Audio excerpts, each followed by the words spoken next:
Grazzi tal-kollaborazzjoni tagħkom matul dawn is-snin, illi permezz tagħha għamilna bidliet kbar fis-servizz pubbliku għal ġid tal-poplu Malti. Kien dan il-messaġġ tas-Segretarju Permanenti Ewlieni Mario Cutajar meta żar għall-aħħar darba qabel ma jħalli l-kariga tiegħu lill-Kummissjoni dwar is-Servizz Pubbliku u lill-Uffiċċju tal-Awditur Ġenerali. Matul dawn iż-żjarat is-Sur Cutajar introduċa l-Sur Tony Sultana li se jkun is-suċċessur tiegħu mill-bidu tax-xahar id-dieħel. Waqt iżjara lill-Kummissjoni dwar is-Servizz Pubbliku fil-Belt Valletta, Mario Cutajar irringrazzja lill-membri tal-Kummissjoni talli fejn kien meħtieġ ħadmu jitfid. Din il-ħidma waslet biex iddaħħlu riformi li taw wiċċ aktar uman lis-servizz pubbliku.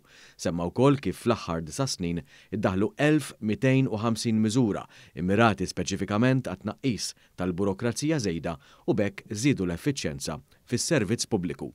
Mario Cutajar u Tony Sultana żaru wkoll l-Uffiċċju tal-Awditur Ġenerali li ġie deskritt bħala pedina importanti biex is-servizz pubbliku iżomm l-ogħla standards ta' governanza u kontabilità.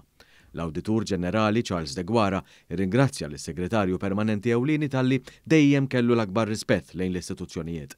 Semma kif taħt it-tmexxija tiegħu għall-ewwel darba s-servizz pubbliku mhux biss ħa nota tar-rapport annwali illi joħroġ mill-istituzzjonijiet ta' verifika fosthom l-Uffiċċju tal-Awditur Ġenerali talli joħroġ it-tweġiba tiegħu b'dettalji dwar l-implementazzjoni ta' kull rakkomandazzjoni illi ssir lis-servizz pubbliku.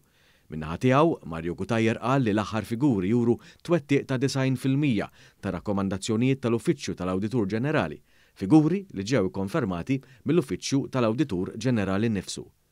Waqt dawn iż-żewġ żjarat ġew preżentati sett ta' bolol kommemorattivi li nħarġu fl-okkażjoni tal-ġimgħa għas-Servizz Pubbliku 2022. Dawn il-bolol jagħtu ġieħ lix-xogħol tal-uffiċjali pubbliċi.